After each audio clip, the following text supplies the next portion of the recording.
Hello friends, my name is Rupinder Khurana and I'm the founder and CEO of goldenebuys.com. So today I'm here to discuss about the crisis, pandemic conditions and the job security of the employees. So but what is important is that firing an employee, this is important for all the companies that firing an employee or multiple employees during the crisis is absolutely not the solution to survive post-crisis company functional management. If a healthy company wants to survive post the crisis of any pandemic conditions or any kind of other critical conditions, so firing an employee is absolutely not the solution.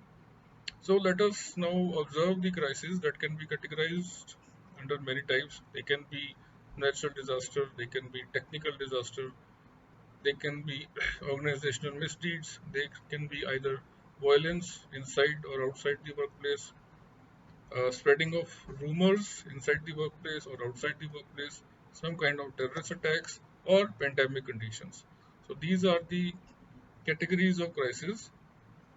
Now, crisis management can be subdivided into three steps. First is the pre-crisis, second is the crisis, third is the post-crisis.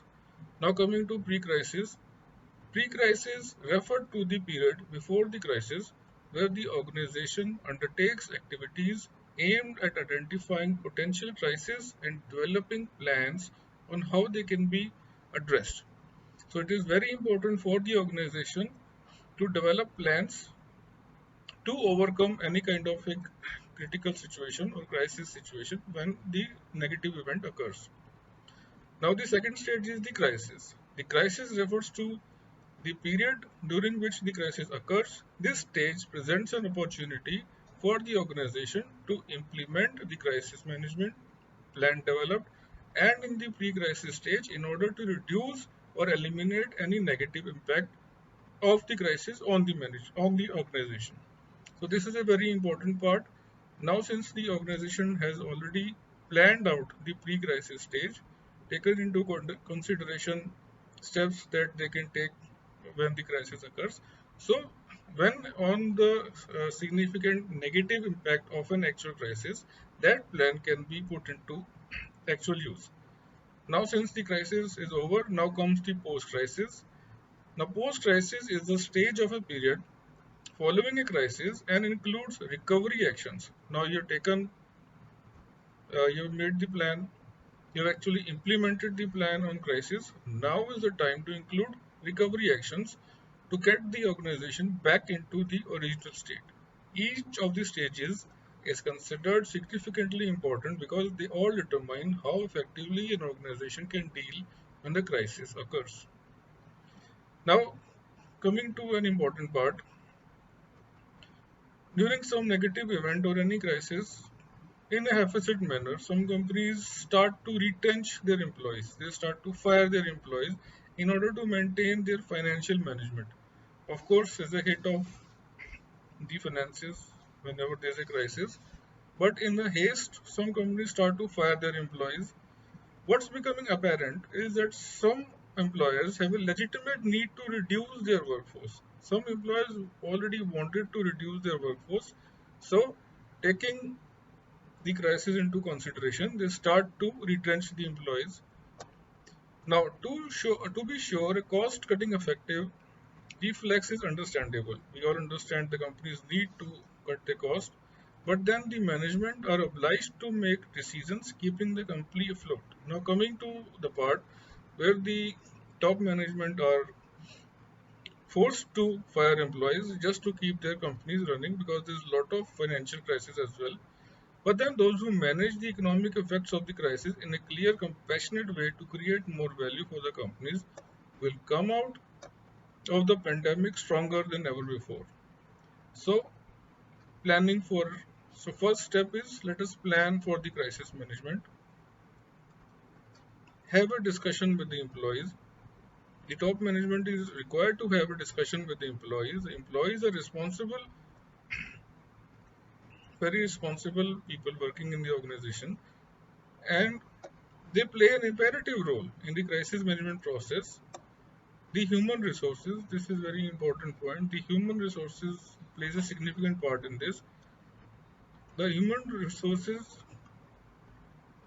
should come out with the policies and procedure related to the employees. HR is also responsible for communicating policies and process with the staff as well as duties and responsibilities is required by them during the crisis in the organization. So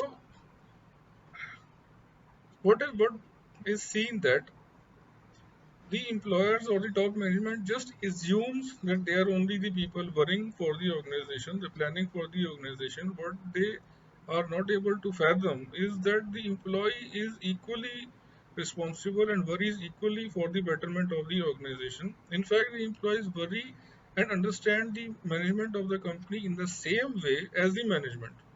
Everyone knows that we are going through the crisis. Every employees know that they are going through crisis. So they themselves come out with certain ideas which might help the management to frame company policies. So instead of forcing an employees to second guess what can be in store for them, be very clear with the employees about the financial health of the company and what goals are the priority of the management, and then have suggestions from the employees that what further can be done. Share the pain with the employees. If you are doing cutbacks to save jobs, you might lead a example and do cutbacks on your own pay as well. Now, cutbacks does not mean firing the employee, cutting on the salary. If the management is planning to cut down the salary, so management should lead the example by cutting down their own salary or the salary of the top management. Leading this example will give a boost of morale to the employees that when the time comes, they'll be ready to get pay cuts. Now, review all the options before laying off all the employees. Consider all your non-obvious options for reducing cost. Now, options can be a 4-day work, 4 days in a week work, where the management can reduce the staff. The company can also offer employees the opportunity of unpaid leave. So if they want to go on an unpaid leave, so they, instead of firing the employee and then hunting for the employees later on after the crisis, so what happens is the employees who has worked for the organization for about 3 years, 4 years, 5 years, once he is fired, and after the crisis when the company wants to hire new employees, so again they have to start from number one because the company has already fired the experienced employees.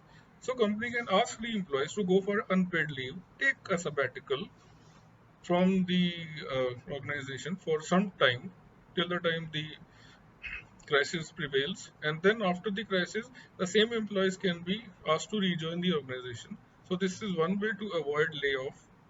The management might find that employees are very acceptable to these policies and inherent in salary increase freezes. They can also understand that if a management wants to cut down the salaries, do a paycheck, a pay cut, so they are very understanding to these policies of the organizations. So employees are also most likely to be supportive of economic stimulus packages. So instead of demanding much more packages or increases in the salary, the employees also understand that at this point of time the organization is not in a supportive economic stimulus to pay that high salary, so they can. So this is understandable by the employees as well. One common misconception is that most people primarily look for themselves in the turbulent times. On the contrary, during a crisis, individuals prefer to make sacrifices. So this is a very misconception in the management that employee only looks for themselves. This is kind of a wrong gesture. The employee also looks for the betterment of the organizations. Now, the behavior of the leaders can manage a crisis. First, what the leaders can do, uh, leaders must break through the inertia to keep the organization trained on business continuity today while increasing the odds of mid to long term success by focusing on the few things that matter the most. Now, what leaders can do, train your team. This is very important for the leaders. to train your team for crisis management.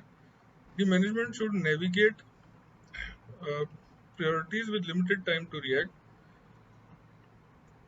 On the crisis, once the crisis is under control and you have a moment to catch your breath, think about those who rose to the occasion, who struggled.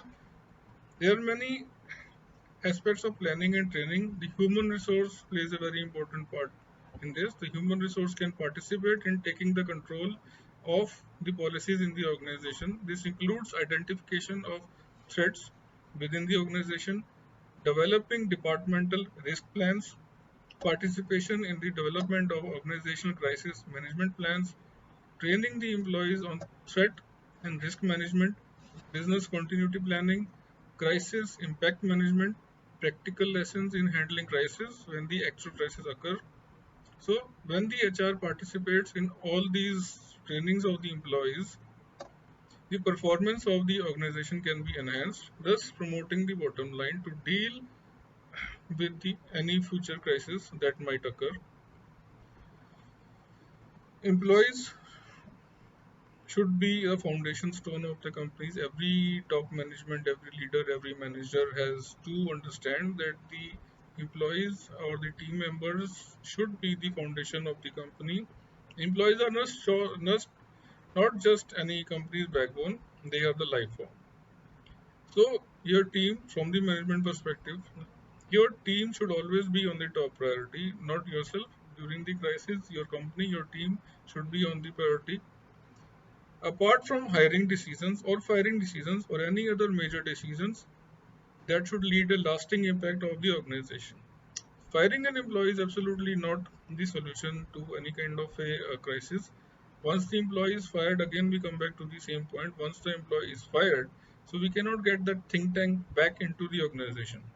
So any decision taken by the leader, manager, or the top management can have, or during the crisis, can have a lasting impact on the further organization policies and functional management. So any decision taken in a haphazard manner can also result into the misfunctional policies, misfunctional management of the organization, and can and lead to the standstill of the work goals. So companies or management or leaders should understand that by firing employees, they are narrowing their own talent pool. So this I have been stressing and repeating again and again. So as the talent pool begins to narrow, now you're shortening the talent pool by firing the employees. Now when the talent pool begins to narrow, the leaders are finally starting to concern themselves with employee retention. Now this is a big problem. This is a big thinking notion for the leaders and the managers and the management that by firing the employees, ultimately this is a area of concern that retrenchment and even the employees who are not fired, they fear for their jobs and they themselves start resigning, looking into the view or just uh, looking into the view that the management or the company might fire them, assuming that they might be fired, so they themselves start resigning from the organization. So it becomes difficult for the leaders to stop the remaining employees from resigning from the organization. In some point where I have seen that some kind of employees also badmouth the organization in the open market or maybe some social sites. So this is also a negative impact of the organization as well. So now the management, for the management and the employees, a smart judgment. You have to take a smart judgment. You have to act balanced during the crisis. A smart judgment seeing as how high the employee churn rates and can cost business.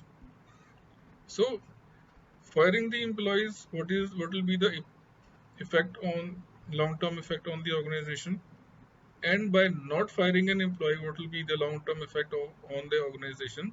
And how the management can just do a little bit turnaround to either ask the employees to go on non-paid leave or take a sabbatical for the betterment of the organization, ask them for certain pay cuts, and discuss openly with the employees, so employees will understand what the crisis the company is going through, and then they themselves can come out with the ideas. And lastly, going through a downturn and making tough decisions to keep the company afloat is very hard. However, if the management leads with compassion, so ultimately compassion is very much required for the management to lead the organization. You will see that if you lead with compassion, you will touch the lives of your employees in an extraordinary way and come out of this potential slowdown stronger than ever before. If you stand with your employees, and this is a very important part, if the company, if the managers, if the leaders, if the management, they stand with their teams, with their employees, you will find that during the crisis, the employees stand with you. So it is a vice versa rule. This is a universal vice versa rule. So if you lead with compassion, you have to be compassionate for the employees as well. You will touch the lives of your employees in an extraordinary way and come out of this potential slowdown stronger than ever before, enhancing the shared values of your staff. So it is very important to discuss with staff about the negative impact that is prevailing and take suggestions from them, and be compassionate towards the employees, and then at the end you will find that the bond between the management and the employees during these troubled times will be strengthened if the management is very compassionate towards the employees, and in the same reciprocal, the employee will give their best for the betterment of the organization. Thank you very much. The text version of this article has been documented in linkedin.com. I have documented this in linkedin.com, and the online link of the text version of this article I'll be mentioning in the description of this video. So if anyone wants to have a full view of the reading of the article in LinkedIn, the complete text article, they can have the view of the complete article by going through the link that will be mentioned in the description of this video. Thank you.